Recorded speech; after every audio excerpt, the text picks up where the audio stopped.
오늘 선포되어질 하나님의 말씀은 누가복음 1장 78, 79절입니다.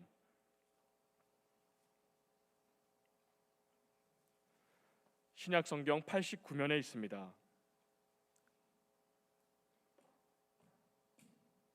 제가 봉독해 올리겠습니다. 이는 우리 하나님의 긍휼으로 인함이라. 이로써 돋는 해가 위로부터 우리에게 임하여 어둠과 죽음의 그늘에 앉은 자에게 비치고 우리 발을 평강의 길로 인도하시리로다 하니라. 아멘. 자, 우리 성경책을 들겠습니다. 드시고요. 결단합니다. 시작. 나는 하나님의 사람입니다. 그래서 나는 믿음으로 도전합니다. 나는 하나님의 기적과 축복의 통로입니다. 할렐루야. 우리 앞뒤 좌우 한 번 더 인사합니다. 축복합니다. 행복하십시오. 메리 크리스마스. 인사합니다. 축복합니다. 행복하십시오. 메리 크리스마스. 오늘 여러분 읽은 본문 말씀을 가지고 돋는 해가 위로부터 임하는 성탄이라는 제목으로 여러분과 함께 하나님의 음성을 듣겠습니다. 여러분 일출 구경을 해보신 적이 있을 겁니다. 여행을 하다가 저는 숙소를 정하면 바닷가 근처에 숙소가 있으면 꼭 바다 배경을 해서 방을 이제 구하고 아침에 눈을 떠서 밖을 내다보면 바다 저편에 그 하늘이 붉게 빛나면서 해가 떠오르기 시작하는 그 장면은 정말 가슴이 벅차오르면서 온몸이 전율을 일으키는 그런 장면이 아닌가라고 생각을 해봅니다. 어떤 사람은 그런 떠오르는 해 앞에서 절을 하면서 소원을 빌기도 합니다. 오늘 누가복음 이 1장 78절 79절을 보게 되면 예수님께서 이 땅에 오실 때 모습을 세례 요한의 아버지 사가랴가 떠오르는 해로 그렇게 비유하면서 예언을 합니다. 자기 아들 세례 요한은 주의 길을 예비하기 위해서 이 땅에 태어났고 그렇게 메시아는 그 예비된 길로 인하여서 떠오르는 해처럼 돋는 해처럼 그렇게 임하게 된다라고 예언을 합니다. 메시아 되시는 주님이 오시는 그 광경을 마치 돋는 해가 위로부터 우리에게 임하는 것과 같다라고 말합니다. 우리는 그 돋는 해를 보게 되면 밑에서 위로 솟아오르는 것처럼 보이지만 우리가 보는 그런 어떤 광경들은 또 어떤 동네에서는 어떤 장소에서는 하늘에 떠 있는 해로 보일 겁니다. 지구가 도는 거니까 해는 그대로 있지만 어느 장소에서 어떤 시각에 보느냐에 따라서 전혀 다르게 그렇게 표현되기도 하는 것입니다. 그렇듯이 우리 환경과 배경과 조건이 변할 때마다 예수님께서 우리를 도와주시고 또 침묵하는 것처럼 보이시고 또 그렇게 보이지만 사실은 예수 그리스도 하나님은 변함없이 그곳에서 일정하게 관심을 우리에게 가지시고 함께 축복해 주시는 그 자리에 계시는데 우리 모든 것이 흔들리니까 이렇게도 보였다가 저렇게 보였다가 믿음이 식어지기도 했다가 또 그 하나님의 역사를 보게 되면 믿음이 다시 일어나기도 하다가 그런 어떤 현상이 일어나는 것이라 그렇게 볼 수가 있겠습니다.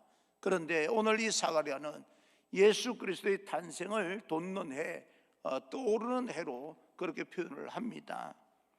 돋는 해지요, 일출입니다. 라이징 선이라고 이야기를 합니다.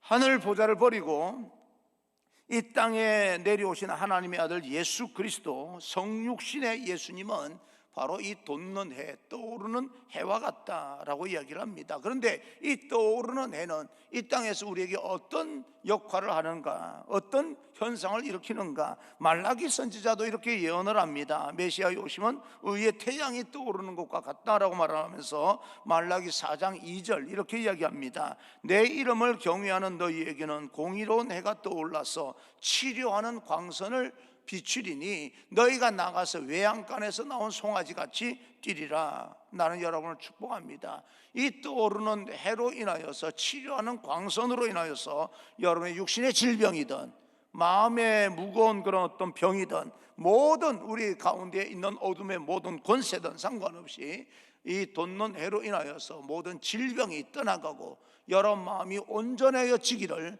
주님 이름으로 축원합니다. 이 해는 우리에게 어떤 역할을 하는가? 첫째, 돋는 해 예수 그리스도는 생명의 빛을 비추어 주십니다. 79절입니다. 79절 어둠과 죽음의 그늘에 앉은 자에게 비치고 우리 발을 평강의 길로 인도하시리로다 하니라.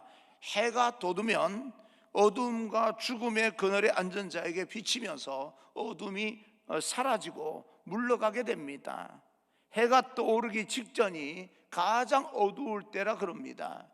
해는 그대로 있지만 그 환경에 따라서 우리 인생이 가장 어둡게 느껴질 때가 있다는 거지요. 그때는 해가 떠오르기 시작하면 칠흑 같은 어둠은 떠나가 버리고 맙니다. 그러면서 점점 더 밝아오는 것을 보게 됩니다. 예수님이 이 세상에 빛으로 오신 분입니다. 빛으로 오신 예수님께서는 우리 마음속에 있는 어둠의 모든 부분들을 다 걷어내 버릴 것입니다. 지금 여러분 어떤 현상 때문에, 어떤 삶의 모습 때문에 힘들고 어려우십니까? 여러분 마음이 왜 어둡습니까? 예수 그리스도로 인하여서 그 어두운 마음들이 빛이 비침으로써 밝아지는 놀라운 역사가, 영적인 체험이 있기를 주님 이름으로 축원합니다. 이사야 9장 2절을 보게 되면 메시아 출현을 생명의 빛으로 비추는 것을 예언합니다.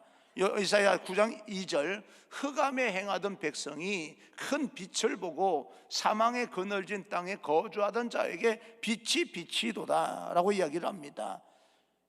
이 예수님께서 오셨을 때 사도 요한도 이렇게 증거를 합니다. 요한복음 1장 4절 그 안에 생명이 있었으니 이 생명은 사람들의 빛이라. 예수님 스스로도 자기 자신을 빛이라고 말씀을 합니다. 요한복음 8장 12절 예수께서 또 말씀하여 이르시되 나는 세상의 빛이니 나를 따르는 자는 어두움에 다니지 아니하고 생명의 빛을 얻으리라. 예수 그리스도만이 참 빛이고 생명의 빛입니다. 여러분 공자나 석가나 소크라테스, 우리가 4대 성인이라고 하는 모든 사람들까지도 빛을 찾고자 했던 사람이지 빛이라고 스스로가 빛이라고 말하지는 못했습니다. 이 세상에 스스로 빛이다, 나는 세상의 빛이다라고 말씀하신 분은 예수 그리스도밖에 없습니다. 왜냐하면 예수 그리스도만이 스스로 빛을 낼 수 있고 빛이시기 때문에 그렇습니다. 생명의 빛입니다. 그 누구도 예수님 밖에서는 빛을 발견할 수가 없습니다. 그래서 우리는요 예수님이 필요한 존재들입니다. 세상에 단 한 사람도 예외 없이 말입니다. 그 누구도 예수님 밖에서는 빛을 발견할 수가 없고 빛을 만들어낼 수도 없습니다. 여러분 불교계의 큰 어른이었던 성철 스님을 여러분 아실 겁니다. 좀 오래전에 돌아가신 분인데 그는 평생 옷 한 벌 가지고 살았답니다. 누워서 자지도 아니하고 앉아서 오랜 인생을 앉아서 잠을 자고 단 한 번도 침대에 누워서 자본 적이 없는, 고행을 하고 수행을 하면서 그렇게 진리를 발견하고자, 빛을 발견하고자 애를 썼던 분인데, 그렇게 고수들 영적으로 아니면 정신적으로 이게 높은 경지에 올라가면 진리가요 단순해진다는 것을 알게 되는 거지요. 어설프게 하는 사람이 설명이 길고, 어설프게 하는 사람들이 그렇게 이런저런 말로 설득을 하고 지혜 있다고 생각을 하는 것이지, 정말 고차원적인 그런 어떤 상태로 올라가면 진리가 단순해지고 모든 행동이 단순해지면서 그 안에 깊이 뿌리 내리는 걸 볼 수가 있는데, 그가 죽기 전에 이렇게 평생 동안 고행을 하면서 수행을 하면서 깨달은 진리를 이야기를 하고 죽습니다. 산은 산이고 물은 물이다 라고 이야기를 합니다. 있는 대로 이야기를 하고 죽은 거죠. 여러분 우리는 산을, 이 땅들을요 돈으로 봅니다. 얼마나 오를까, 얼마나 내릴까 전전긍긍하며 살아갑니다. 우리는 산을요 땅을요 제대로 우리는 단순하게 보지 않습니다. 돈으로 보는 거예요. 여러분 우리는 물을 사 먹지 않으면 우리는 깨끗한 물을 마실 수 없다고 생각하는 사람들입니다. 여러분 집에도 정수기가 있는 집이 꽤 많을 겁니다. 아니 거의 모든 집에 정수기가 있을 겁니다. 돈을 통하여서 물이 깨끗해지는 거지요. 물을 물로 보지 않냐고 돈으로 보는 거예요. 우리가 이렇게 복잡한 인생을 살아가고 있는 겁니다. 그런데 물을 물로 보고 산을 산으로 보고 땅을 거저 땅으로 볼 수 있는 그런 어떤 진리를 깨닫게 되는 그런 순간에 그 마음이 지옥이라고 이야기를 합니다. 내 마음은 지옥이라 그랬습니다. 그러면서 나의 가는 길이 저 아비규환 지옥으로 내려간다, 그러고 죽은 거예요. 예수 그리스도 외에는 생명의 빛이 없습니다. 많은 사람들은 이 성철 스님이 이야기했던 물은 물이고 산은 산이고 나는 지옥으로 간다라고 하는 이 단순한 말을요, 어떻게 해석을 하느냐에 따라서 여러 가지 해석을 내어놓고 있겠지만, 이 성철 스님이 그 고차원적인 그런 수행을 하면서 깨달은 것이 단순하게 말하는 진리라면 단순하게 받아들일 수 있는 그런 어떤 면들도 필요한 거지요. 지옥으로 간다는 거예요. 단순하게 한번 생각해 봅시다. 예수 그리스도가 그 마음이 없으면 지옥인 게 맞는 거지요. 그걸 깨달았다라고 볼 수밖에 없는 겁니다. 단순하게 말하는 분이 복잡하게 말했을 리는 없는 거 아니겠습니까?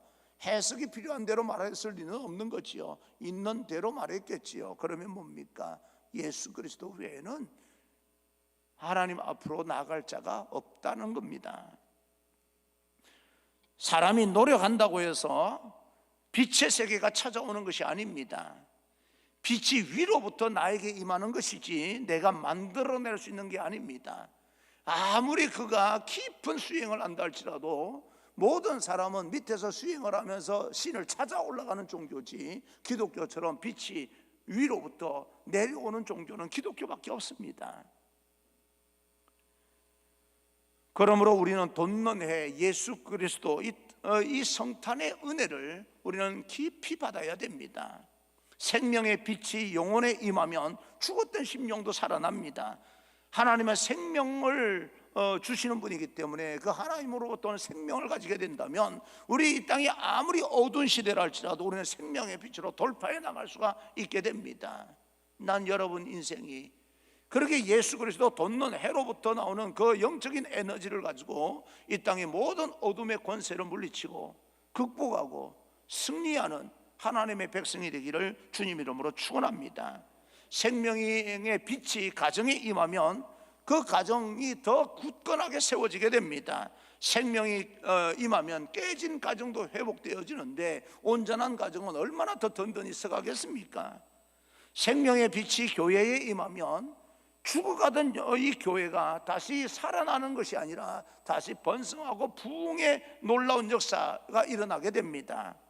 예수님만이 생명의 빛이요, 예수님만이 참 생명의 빛이기 때문에 그렇습니다. 구원의 빛, 사랑의 빛, 그리고 치료의 빛, 회복의 빛, 소생의 빛입니다. 내 영혼을 소생시키는 그런 어떤 에너지가 예수 그리스도께서 비치는 그 돋는 해에 있기 때문에 우리가 예수 그리스도를 우리 마음에 모시고 살아갈 때에 우리 인생의 모든 어둠이 다 거쳐지고 하나님의 영광을 보게 됩니다.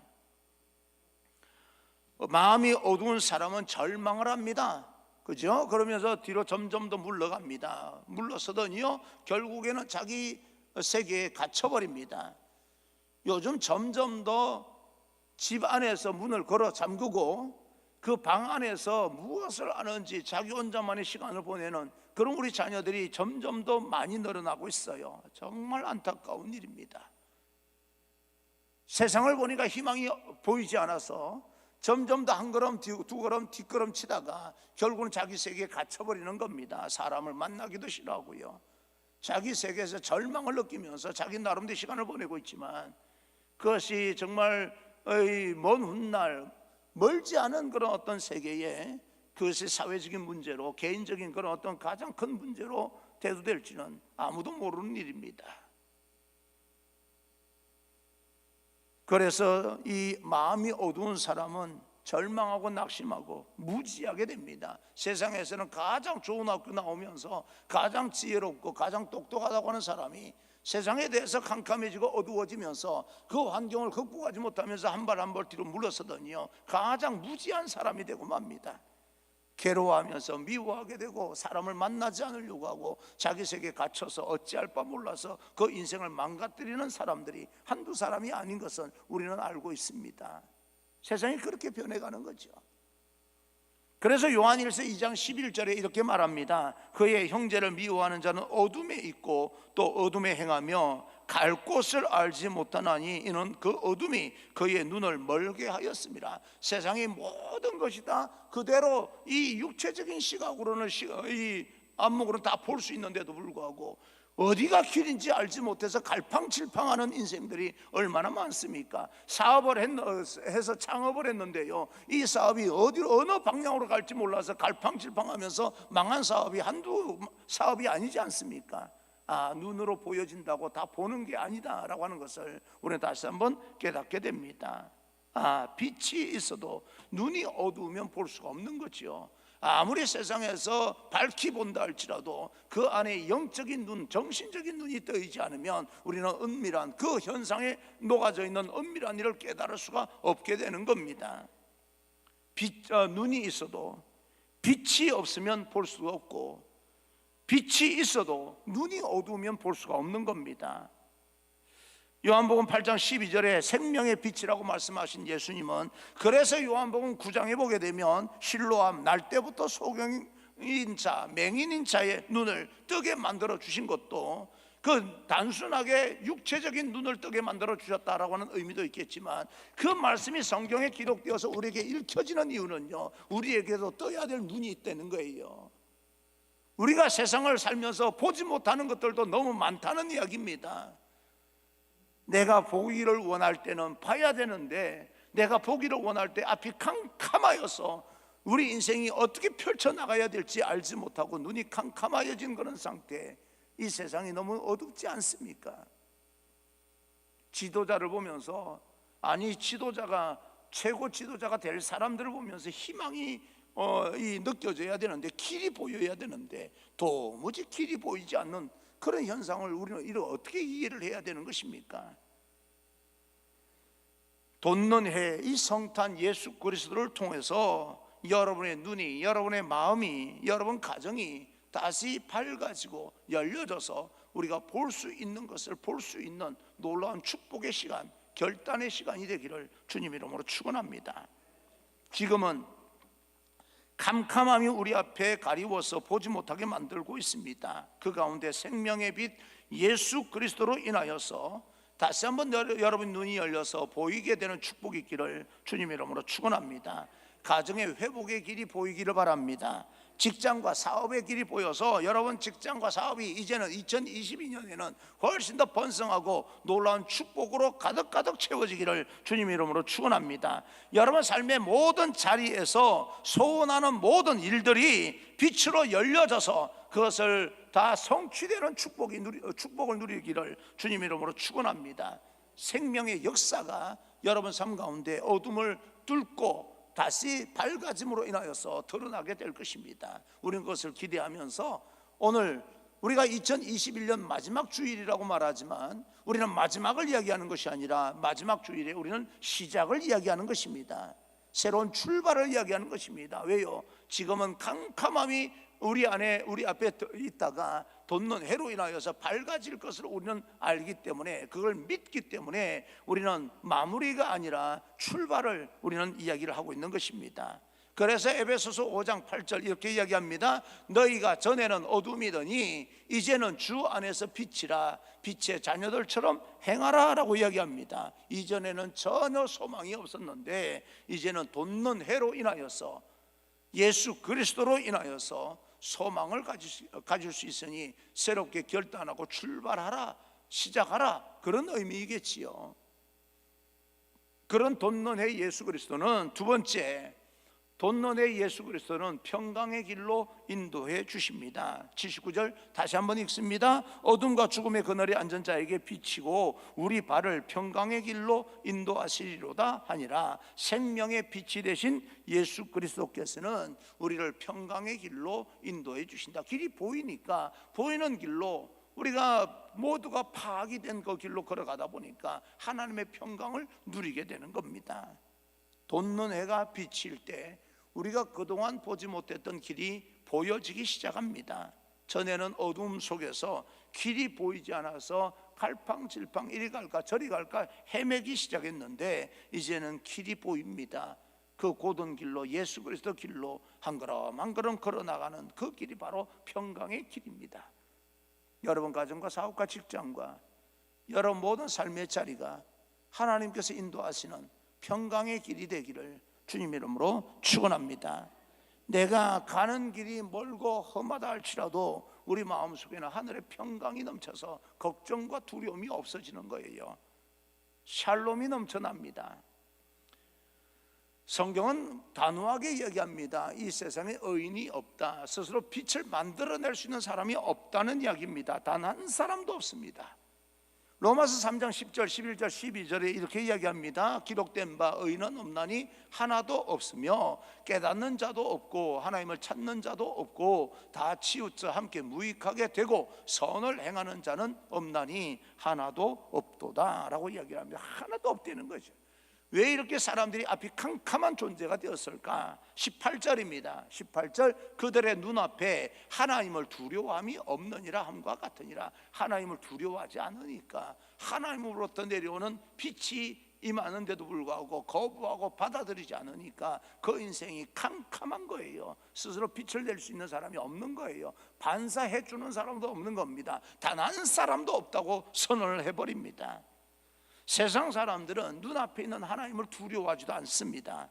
마음 가는 대로 살아가면 잘 살아가는 것이라고 스스로 속이면서 파멸과 고생의 길을 걸어가던 모든 사람에게 돋는 해가 떠올라서 예수 그리스도 생명의 빛을 비치고 평강의 빛을 비추어 주기 때문에 다시 거기에서 생명의 빛을 가지고 새로운 열정을 가지고 우리는 세상을 살아갈 수 있게 되는 겁니다. 예수 생명의 빛이 비추어지는 곳에 평강, 평화, 화평 그리고 평안이 임하게 됩니다. 예수님께서는 평강의 왕으로 이 땅에 오셨다, 그렇게 성경은 예언을 합니다. 여러분 이사야 9장 6절을 보게 되면 이는 한 아기가 우리에게 낳고 한 아들을 우리에게 주신 바 되었는데 그의 어깨에는 정사를 메었고 그의 이름은 기묘자라 모사라 전능하신 하나님이라 영존하시는 아버지라 평강의 왕이라 할 것임이라. 평강의 왕입니다. 그 예수님께서 이 땅에 평강을 선물로 주러 오신 거예요. 그래서 이 땅에 있는 예수 그리스도 아기 예수 돋는 해 예수 그리스도 탄생을 통하여서 그렇게 천사들이 그렇게 이야기를 하는 겁니다. 누가복음 2장 14절 지극히 높은 곳에서는 하나님께 영광이요 땅에서는 하나님이 기뻐하시는 사람들 중에 평화로다 하니라. 어두움으로 앞이 캄캄하여서 갈 바를 알지 못하는 우리들의 마음을 만지셔서 온전하게 만들어주시는 그 예수 그리스도를 힘입어서 2021년 우리가 정리할 것 정리하고 새롭게 출발해야 되는 겁니다. 난 여러분으로 인하여서 세상이 좀 변화가 속히 왔으면 좋겠습니다.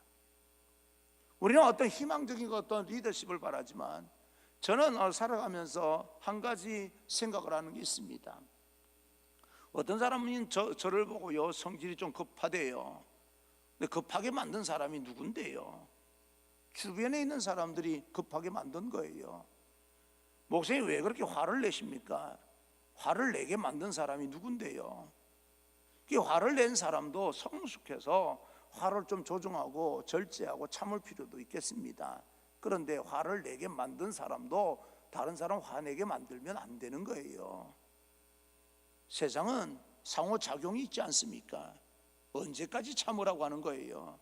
화를 내게 만들면서. 그래서 리더십이 이제 최고 리더십을 뽑는 그런 가운데 후보자들이요 이런저런 실수를 많이 하는 것 같아요. 보니까 왜 실수를 많이 하는데요? 주변에 참모들이 실수하게 만들잖아요. 예? 좀 진을 쳐줘서 말을 아끼게 만들면 얼마나 좋습니까? 말을 하게 만들지 않습니까? 그 말을 하면 또 말이 많은 사람은 실수를 하게 만들고요. 이게 사실은 알고 보면 리더십도 주변에 이 울타리가 든든한 사람 리더십은 점점 더 견고하게 써가는 것처럼 느껴지고, 울타리가 없는 사람의 리더십은 그때마다 실수로 인하여서 아주 자그마한 실수로 인해서 무너짐이 심한 것을 보게 됩니다. 뭐 이쪽 저쪽 할 것도 없고요. 난 여러분들이 세상의 희망이 되었으면 좋겠습니다. 어떤 희망을 보호할 수 있는 울타리가 되었으면 좋겠습니다. 그래서 함께 더불어서 살아갈 수 있는 그런 아름다운 공동체가 되기를 간절히 소망합니다. 어둠이 앞이 캄캄한 가운데 하나님께서 우리에게 하늘의 평안을 주시겠다고 말씀하는데, 요한복음 14장 27절입니다. 평안을 너희에게 끼치노니 곧 나의 평안을 너희에게 주노라. 내가 너희에게 주는 것은 세상이 주는 것과 같이 아니하니라. 너희는 마음에 근심하지도 말고 두려워하지도 말라. 또한 우리 가정에 해가 돋음으로 인하여서 새로운 기대와 치유를 주는 그런 귀한 가정이 됩니다. 잠언서 17장 1절에 마른 떡 한 조각만 있고도 화목하는 것이 제육이 집에 가득하고도 다투는 것보다 나으니라. 세상의 소금으로 빛으로 그 역할을 다하기를 원하는 하나님의 교회 공동체 안에도 하나님의 평강이 가득함으로 인하여서 세상의 비난거리가 되고 세상의 손가락질 받는 그런 공동체가 아니라 진정한 세상의 소금으로 빛으로 거듭나게 되는 그런 하나님의 공동체가 되게 됩니다. 사도행전 9장 31절입니다. 온 유대와 갈릴리와 사마리아 교회가 든든하여 평안히 있어가고 주를 경외함과 성령의 위로로 진행하여 수가 더 많아지니라. 수가 더 많아지는데 세상 사람들이 교회를 보면서 위로를 받는 거예요. 코로나 팬데믹을 겪으면서 저는 정말 통렬한 반성을 합니다. 오늘날 교회가 세상 사람들에게 무슨 위로가 되고 있는가? 여러분, 오늘날 교회 공동체가 이렇게 힘들고 어려울 때 세상 사람들에게, 우리 믿음의 가족들에게 무슨 위로가 되고 있습니까? 우리가 이런 면을 다시 한번 우리는 반성을 해야 되겠다. 왜 우리가 그렇게 반성을 해야 됩니까? 로마서 12장 18절을 보니까 할 수 있거든 너희로서는 모든 사람과 더불어 화목하라. 모든 사람과 더불어, 믿는 사람끼리만 화목하는 것이 아니라 모든 사람과 화목하라는 거예요. 그럼 뭐예요? 믿지 않는 사람에게는 본이 되라는 이야기 아닙니까? 그럼 우리가 살아가는 모든 생활 속에서 우리의 삶의 태도를 통하여서 믿지 않는 사람에게 본이 되고 있는 것인가? 교회 공동체가 세상 사람들이 보게 될 때 본이 되면서 위로를 받는 공동체인가? 어쩌면 너무 이기적이지 않습니까? 진리를 이야기하면서 이기적일 수 있는 것일까 하는 그런 생각을 해봅니다. 제 말이 여러분의 마음에 어떤 불편을 주실지는 모르겠지만 오늘날 교회가 좀 믿음을 이야기하면서 사람들의 마음을 불편하게 만들면서 불화를 조성하고 있다면 오늘 말씀을 다시 한번 마음에 새기면 좋겠습니다. 모든 사람과 화목하라. 믿는 사람만이 아닙니다. 저도 그런 생각을 해봅니다. 대화를 나누다 보면요, 교회 다니는 사람과 대화가 훨씬 편해요. 교회 다니지 않는 사람과 대화를 하면 답답합니다. 그 대화를 안 하고 싶어요. 그러다 보니까 실상 종교 지도자 목사인 저는요, 대화하는 사람이 맨 예수 믿는 사람들끼리만 대화하는 거예요. 목사님들끼리만 대화하는 거예요. 그러니까 뭐예요? 세상을 전혀 모릅니다. 그런데 세상을 모르고 어떻게 전도를 합니까? 그런 반성이 되는 겁니다. 여러분, 어떤 사람과 친합니까? 우리가 세상 사람을 전도하기 위해서 나가서 같이 술을 마시라 그런 뜻은 아니에요. 그러나 세상 사람들을 좀 이해하고 돌아볼 수 있으면서 저들을 품어낼 수 있는, 모든 사람과 화목할 수 있는 그리스도의 마음, 하나님의 마음, 어머니의 마음, 아버지의 마음을 우리는 갖고 세상을 바라보아야 되지 않을까라고 하는 생각도 해보는 거죠. 돋는 해, 예수 그리스도께서 태어나신 성탄의 은혜는 우리에게 생명의 빛을 비추고 또 어떤 상황 가운데서도 평강의 길로 인도해 주시는 그런 놀라운 능력이 있습니다. 그런 에너지가 있어요. 하늘의 에너지 말입니다. 세상이 주는 그런 어떤 에너지가 아니라 하늘에서 내려오는 에너지가 있습니다. 세상이 감당하지 못하는 하늘의 에너지가 우리에게 충만하게 되기를 주님 이름으로 축원합니다. 그리고 여러분들이 실질적으로 외치는 것으로 끝나는 것이 아니라 하나님의 기적과 축복의 통로가 되는 그런 삶을 살겠노라 결단하고 2021년 잘 마무리하고 정리할 것 정리하고, 정리하는 것으로 끝나는 것이 아니라 새로운 희망을 가지고 생명을 가지고 2020년 도전해 나가는 새로운 출발을 이야기할 수 있는 그런 우리 모두가 되어지기를 주님 이름으로 축원합니다.